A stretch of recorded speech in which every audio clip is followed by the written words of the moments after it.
I hate Corey Graves.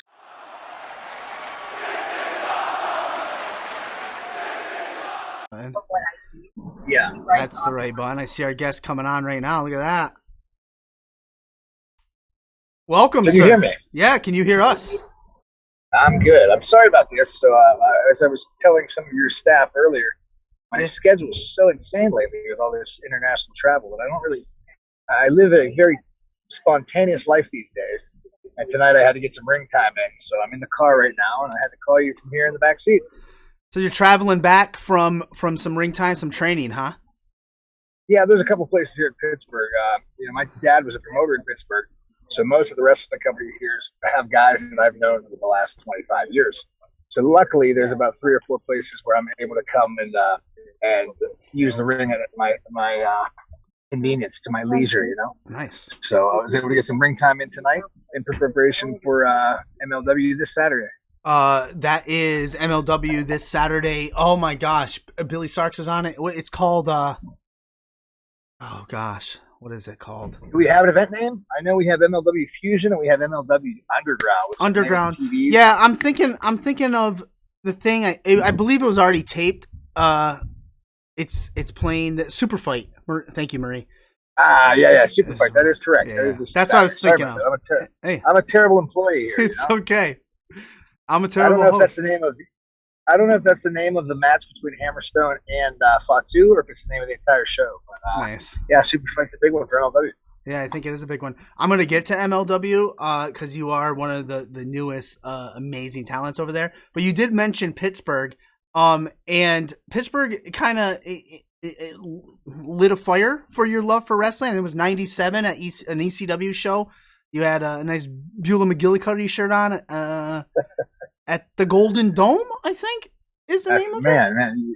That's some damn good research right there. Yeah, But yeah, like I said, I actually grew up in the wrestling business. So my dad, he was doing some fundraiser organizing with his fire department. And when I was about 2 years old, we started, having independent wrestling shows. So my dad, being a big fan of Bruno Sammartino and all that stuff, yeah, he ended up really falling in love with the wrestling and promotion side of it. So it ended up becoming like the family business, if you will. Yeah, my mom would sell the tickets. My brother was one of the wrestlers. I'd be out doing the posters, and I really did. When people say they grow up around it, I mean, I grew up around it. yeah. So it really sparked my passion, and then it really made me kind of a wrestling nerd. And I think starting at 7, 8 years old, going to those ECW shows, and then getting the magazines, then buying the tapes and the DVDs. I've studied more international wrestling than anybody you know. And just being able to talk about random old obscure dates and matches, a general understanding. I always look at it, if you want to be a doctor, just because you want to do heart surgery doesn't mean you don't have to know the anatomy of the foot. Right. So that's kind of my logic on that. There's never enough to learn. To this day, I probably still watch more old and random wrestling than a lot of the guys, a lot of my peers. And I think at the end of the day, it's an asset because a lot of the stuff that people haven't seen in years, stuff I'm able to add to my repertoire and almost it's new again. I'm kind of a throwback in a way that people say, "Oh, I've never seen that before." But Yeah. really, what they're seeing came from a video of 1916. Yeah, I would say if somebody asked me to describe Sam Adonis, I would say it's like Roddy Piper meeting Ric Flair, a throwback heel. I know that word; those throwbacks get tossed around a lot, but man, you're classic. You tell the story. You're natural at it. Is the vibe I I get. appreciate that. I appreciate that. And one thing that I think just the modern wrestling climate is so reliant on the internet, Yeah, on the videos you see, the social media. I kind of hang my hat on the fact that you have to see me live to really, really get it. And that's something that I look back at as a kid, as a fan. Unless you were there at ECW, it's not going to tell the same story. I've always been able to light a room up better than any live performer that I know that I work with. So I've hung my hat on that. And a lot of people that may have seen some of my matches online might not be a Sam Adonis in Mexico, but then a lot of times they come and see me, in person at their home. Oh, getting choppy. Going So through I definitely think it's a change of pace. yeah. Bear with me. Can you That's hear okay. me? I can hear you. We're staying with you. We're going through those dead zones. It's good. All right. If I get a dead zone, I'll call you right back. Yeah. Don't worry. Yeah, no, don't worry about it. Um I wanted to ask you because I've heard you say in other interviews and shows to get the true essence of Sam Adonis, go see him live. And I get that. I get live is where it's at. Do you think too many people, when they hear Sam Adonis, or maybe they just look you up quick, the first thing that comes to their head is, oh, he's the Trump guy, or oh, he's Corey Graves' brother. Which one of those irks you more? Oh, I think they both irk me equally. Yeah, It's just it's I think every athlete since the beginning of time has faced that situation. You're always going to be compared to your whether it's your father, your uncle, yeah, whatever family member has come before you. It's really not fair. But there's nothing you can do about it. People have these preconceived notions, and at the end of the day, I've constantly been able to better myself and improve myself more. So it's just like the nice thing is I'm realistic to know that not too many people have access to AAA TV. right. Most of my career has been in the most obscure corners of the universe, and that's kind of an asset in a way because very few people know what I'm capable of. Yeah, The amount of time I spent in the UK learning the British style, the time I've spent in All Japan, All Japan Pro Wrestling. I've been there for 4 tours, and I've done a long period of time there. But because All Japan is no longer the cool brand on yeah, the internet like it was in the '90s, it slips through the cracks. So there's a lot of people that just they don't know what I'm capable of because they don't watch the companies I work for.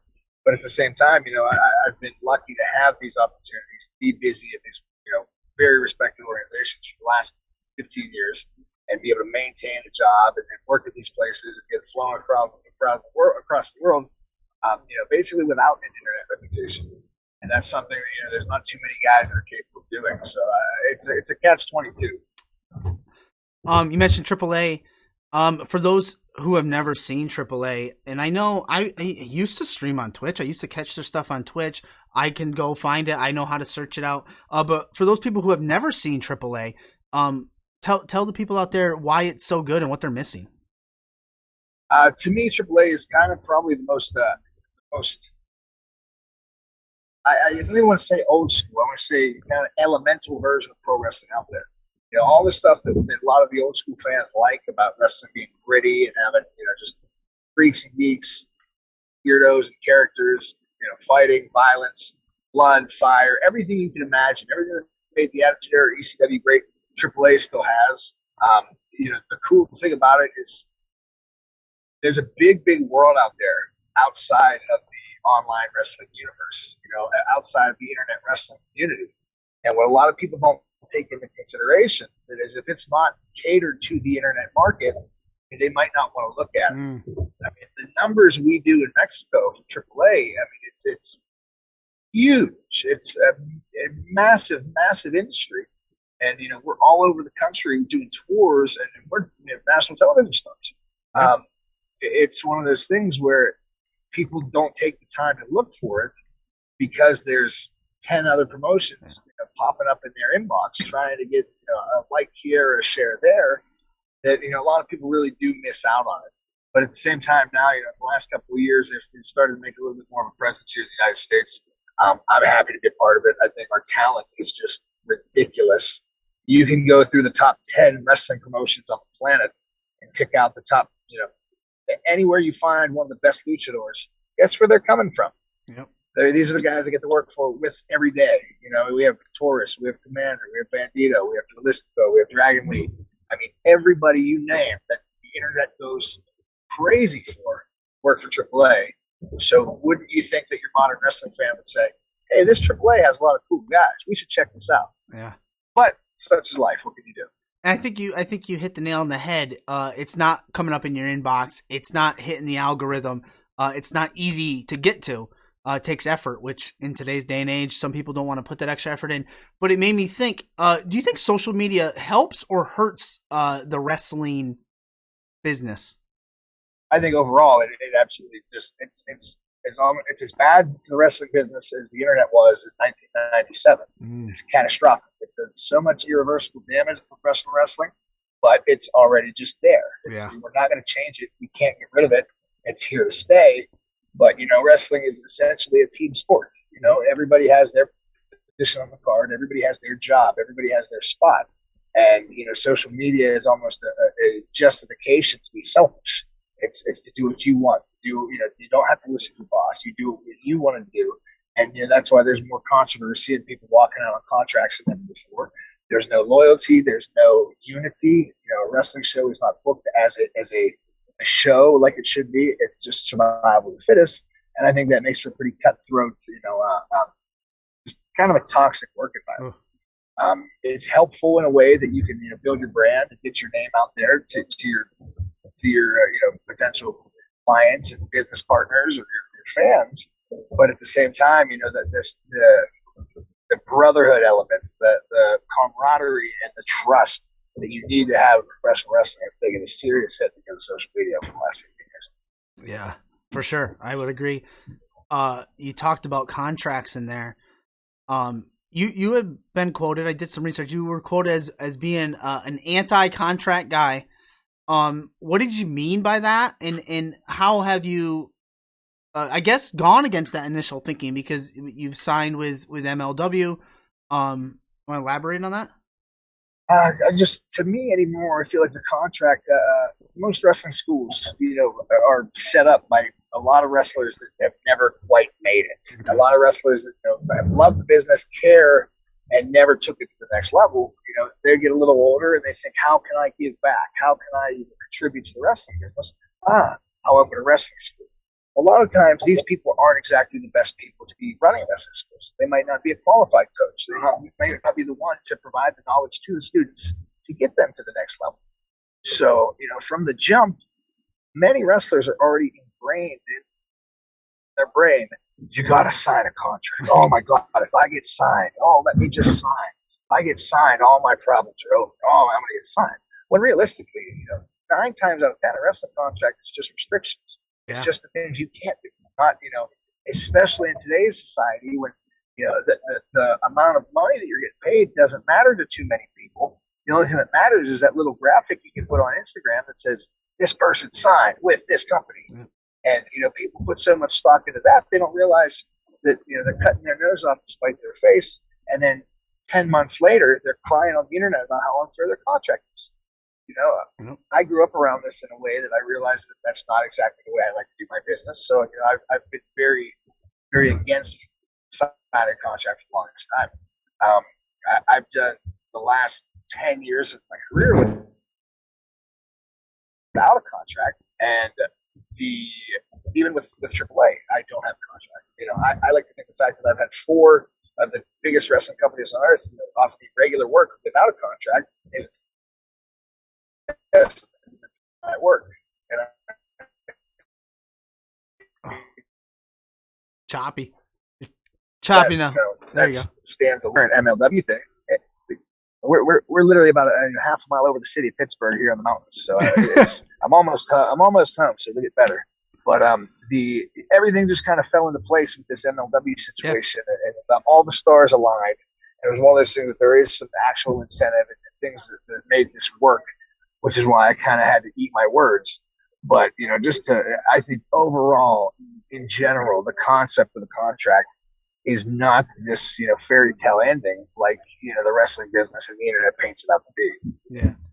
And AAA and MLW have a bond, a working style relationship anyways. And from the stuff I've heard about Court, just through hopefully what I read is reputable information, a great guy, strikes great deals, great contracts, very reasonable.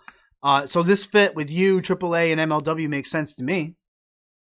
Court's been great to me. I've only this coming Saturday will be my 3rd show with MLW. I have 0 complaints. Everybody has been awesome. Everybody's been straightforward with me. But truly, Konnan is the one that needs the credit for all this. Konnan is literally one of 100%. There's 4 or 5 people that I could list, write down the names of that were probably the most influential and important in my career, and Konnan is right there at the top of that list.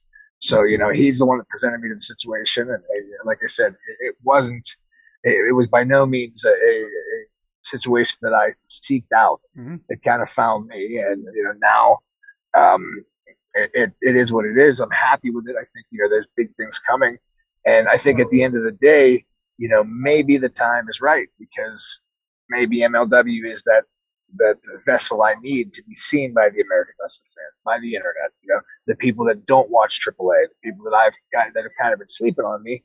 Maybe this is the time that, they're no longer going to see, oh, hey, he did the Trump gimmick in Mexico, or he's Corey Graves' brother. Yeah. Now they can see that, world-renowned international performer I am. For sure.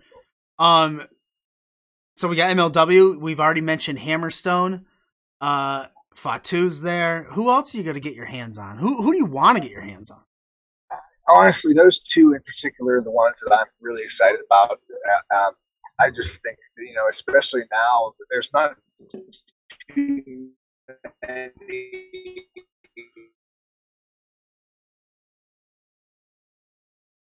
back going under a bridge. I have to put closed captioning on.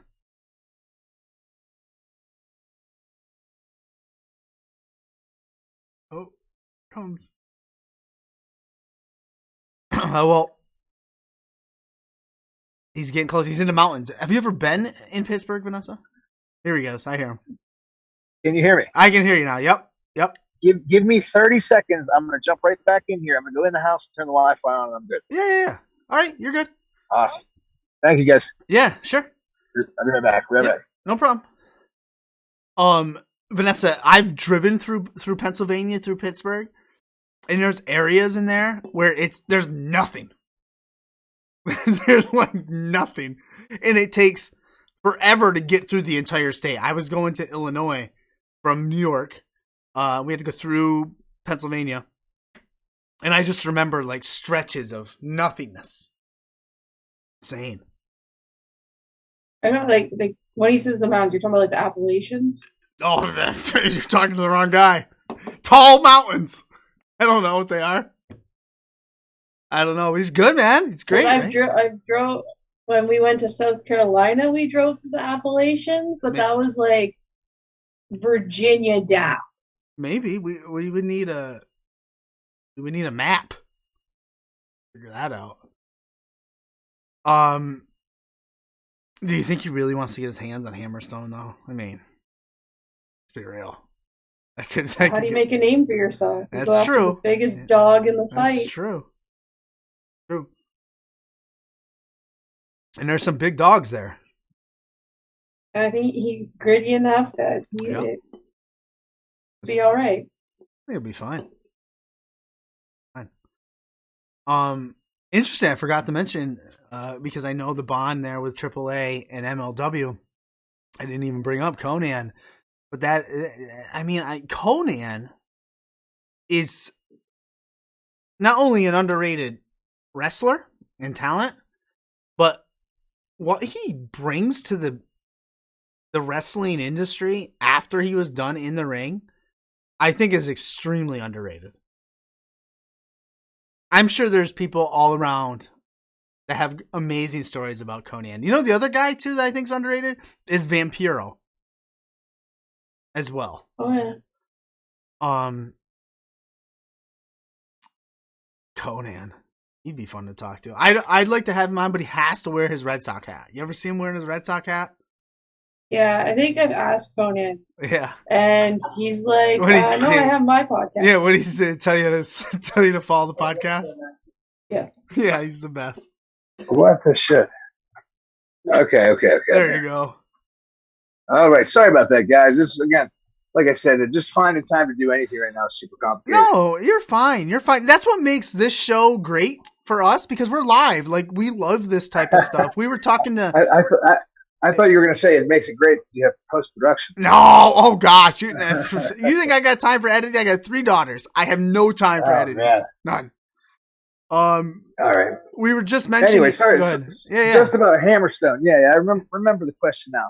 Okay. So I feel like, the independents in general, there's so much time and love dedicated to the junior heavyweight style and the cruiserweight style, lucha style. There's so much ridiculous athleticism out there that a lot of times I think that the heavyweight wrestling doesn't get the love that it sometimes or that it used to get, if you will. And that's the way I feel about Hammerstone and Fatu. I think they're two of the best big guys in professional wrestling. And a lot of people don't realize I'm 6'4". I'm 240 pounds. So I think those two in particular, along with myself, I think we have a lot of magic inside us to really take that to a decent level for MLW, and I'm really looking forward to those matches when they come. When you were going in the house to flip on the Wi-Fi, I was mentioning to Vanessa, Konnan, he is extremely underrated, I think, in what he brings, and you mentioned it, what he brings to wrestlers like yourselves, other wrestlers, lucha wrestlers, what he brings to the entire business. I think people overlook him, and then Vampiro is another person I think people overlook as having such an influence. Konnan is I mean, it's really hard to find too many people, and this is everybody in our industry loves the business. Yeah, yep. Everybody loves this, and they'll tell you but you can't fake it. Yeah. You can't BS us when you're around certain people. There's very few people in my life, not just career, in my life that I've come around that loves their job, that loves professional wrestling the way Konnan does. And I have nothing but the utmost respect for him for it. He continues to just give back and just cares and works and loves it. And my favorite thing about Konnan is he's the realest human being in wrestling. He doesn't sugarcoat anything. When I first started working for AAA, I was a bit scared when he would send me a WhatsApp message. I'm like, oh God, what'd I do? Oh, what did I say? And he just has a way, and he'll just say, hey, dude, I wasn't good enough. You better bring it next time. And you're like, wait, I thought it was a good match. And he just has this way. He will tell you how it is, but he demands his respect, and he just loves this shit so much. He works so hard. And, he's going through some health issues right now. He's been going through health issues for the past few years, and he's still on an airplane, 3 times a month from San Diego to Mexico City to do 10 hours of TV. He's sitting there writing Gorilla, putting the show together. I mean, everybody loves this, but you can see the guys that have a special place in their heart. And, Konnan's right there at the top of the list. And, he's great friends with guys like Dave Meltzer, Jeff Jarrett. Paul Heyman was one of his guys. I mean, if there's one guy that's going to have a book that tells some stories that nobody knew, it's going to be Konnan, because he was right there, with Eric Bischoff, Ric Flair, Kevin Sullivan. There's stories that this guy has. And you say, when the hell was that? Yeah. And he'll say, oh yeah, I was on the booking committee in '98 for a year. You're like, wait, what? Stuff that other books don't even talk about. Konnan's right there, and he has respect. At the end of the day, it's, I think we're in an era now in wrestling where clout seems to be the only thing anybody wants. Yep. More than money and more than respect. It's clout, attention. And, I think it's kind of not a good thing. I think now respect's harder and harder to earn. It's harder to find, and Konnan is somebody that I think throughout the wrestling business, with everybody that comes across him, you respect Konnan. Yeah. You mentioned that earlier, and I was just like, yeah, he's so great. In everything he does, and we I think we've talked to a few other people who have mentioned him before. Phenomenal stuff. I want to move on to, I guess, semi non-wrestling stuff. Would you consider yourself a wrestling toy collector or hoarder? I would probably. I don't even like the word collector anymore. No, because it's thrown out there. Because collector would be that would mean that I have like a method to my mayhem. So I think maybe I'm just a natural heel at heart. I like conversation pieces. There you go. I like the stuff that nobody else has. Okay. I like stuff that you're not going to find at a flea market. You're not going to see on eBay. So I have a room full of memorabilia here that is pretty rare. One of a kind pieces, or some stuff that most people have no idea exists. So I still have some. I guess you could say I have some of the stuff from childhood hoarded in boxes, because it would just take too long to try to sell at this point. But I think this all goes back to that obsession and that collection, that fandom as a kid. Before I was wrestling, I was so obsessed with learning. I wanted it all. And for every wrestling figure I had 3 videotapes and 4 DVDs. There was a point in time where I had an entire closet, top to bottom, double wide, double doors, filled with wrestling tapes. And I can tell you which tape had which matches from what year and which country and what promotion. Again, it's almost I almost feel like in a certain sense, I was born in '89, and I feel like back in when I was a child, there wasn't as many diagnosed cases of ADD or ADHD back then. I think I might fall under that category in some ways. Maybe I have knowledge of obscure, random, stupid knowledge about wrestling that just has no functional purpose. But then certain, things about daily activities or just, certain stuff that's part of everyday life or something, my girlfriend told me yesterday, I can't remember. So it's kind of weird. I get it. I'm a little older than you. I'm born in '79. I remember obscure, as my older brother always put it, useless information. ADD, ADHD was not a thing back then. I definitely feel for you. And my wife tells me things every day that I just never, ever remember. Right. It's I think overall it's a good thing. It is. I think at the end of the day, the passion is what drives us. And I look at it. I was a fat kid in high school. I didn't have any girlfriends. My weekends were to get in the car with my brother and drive 5 hours to New York City to watch him wrestle at Ring of Honor. Yeah. So like that was what I lived for. And hindsight being 2020, I think about how desperate Chubby Sammy just would have loved to have a date to go to the movies. I think, the fact that wrestling was there for me before anything else is what's made me who I am today. And I think if I would have had other passions in high school or after high school, maybe this obsession wouldn't have got to where it is. And maybe I wouldn't have had the work ethic I have today. So I think everything comes for a reason. And always comes back full circle. Everything happens for a reason. Now look at you. Chiseled 6'4" MLW. Freaking flyer for American Airlines. There you go. And you've taken that quote unquote ADHD type of fixation on videos and you've harnessed it. You've harnessed it to benefit yourself, and that's a good thing. It's a great thing. Yeah, I just it's something too that I kind of going back to wrestling schools and coaches and stuff. I think one day I would be a phenomenal coach. Yeah. But I just I feel like if you're not giving back, you're hurt. A lot of people that open schools aren't ready to have schools, and it's more just either a money grab or they want to own a ring, so they buy a building, whatnot. But a lot of people, I think it comes down to a good coach has to understand the individual, and they have to understand, what wrestling is, where it's coming from, where it's going, and I can just work out with one, coming from tonight, for example. One wrestler can have this problem, and I can just remember from something I saw in one of those videos how it might benefit this guy. And the same problem might have a completely different solution based on another memory from a different match. And this, Yeah. So it's kind of, I think it's just like anything, just any profession.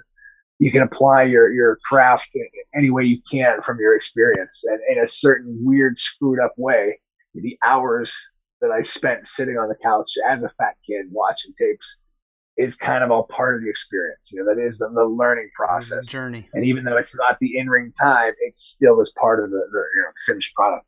Yeah. Oh yeah, for sure. We've talked to a lot of people. Like, not only you got to put the time in the ring, but also the tapes. It builds your psychology, characters, storytelling, all that fun stuff. You mentioned conversation starters with some of the stuff you have gathered. What is the greatest conversation piece you have? Oof, let's see. I'm in the wrestling room right now. I would say this one here is pretty cool. I don't know if you're an FMW fan. There you go. Oh, I can't. That's Atsushi Onita. Okay, nice. That was a model. There's only 400 of them made. They were sold in 1994, deconstructed, and then they don't exist. You just can't find them. I saw it once in a magazine that was printed in like '95, And just through luckily, connections and persistence and the right people knowing in the right places, I was able to track one down at a quite expensive price. I bet. But it's just one of those things where people, when people say, "Oh, I didn't even know they made that," that's kind of half the fun here. I have a couple of my posters here on the wall. Nice. This is from my hair versus hair match in Mexico with Negro Casas, who actually just jumped to AAA. So I don't know if you're a big lucha fan, but that's pretty much the biggest lucha news you'll find all year. Big, yeah. And then this is a poster from Italy, which is a funny story. I ended up flying into Milan, Italy once. I think it was Milan. Milan or Rome. And our show was about 2 hours away. So we had to go through the country and highways and all these back roads.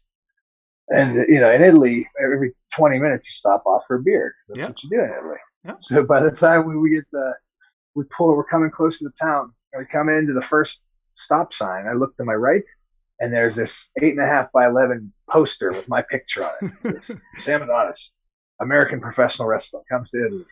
Oh, well, that's sweet. The next stop sign, there was 2 8.5 by 11 pictures of me on it. By the time you got downtown, every single storefront, every single bus stop, every single car dealership, anywhere you look, there were these 48-inch giant posters with my face plastered all over them, all through this small town in Italy. So that talk about surreal and just being, funny things that happened that you could never really expect or imagine on wrestling that really just, all make up for the amazing experience that it is. Lost you. Oh, there he is. You got you. You're good. All right. Yeah. I got my phone's turned to heel on me. Hey, that's okay. That's what it should do. Heal stuff. But that's a great story. Italy, you get the poster, bring it home, stopping for beers. We get all that. I'm going to tell you what, Mr. Sam Adonis. You're awesome. First of all, your knowledge is impeccable. You could probably teach a college course on it. But we are nearing the end of the show. And you've given us some great time in the car, in your home. You went training tonight. I'm gonna let you go. Your links have been going off, but before you do that, I'm gonna give you the mic. You can put over anything you want. You can bury anyone you want. The floor is yours. I don't care what you say. I won't interrupt. I hate Corey Graves. He's an asshole.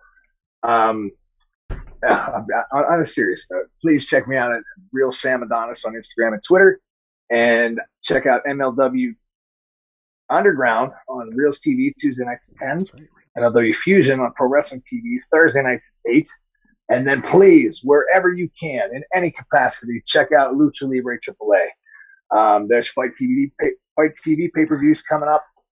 There's a lot of just good things happening all over the country. Wherever you see the luchadors of Lucha Libre AAA, please check them out, whether it be Taurus or Bandito or Vikingo.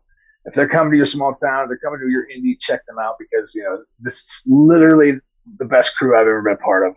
I'm proud to be a part of it. So if you can support us, we will support you. Please, follow along on my social medias, and hopefully I get to see a bunch of you guys soon enough.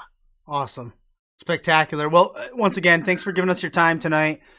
Go, relax, rest, watch some wrestling, and we'll talk to you soon. Yeah. All right, my brother. Thank you so much. Peace. Have a good night. Later.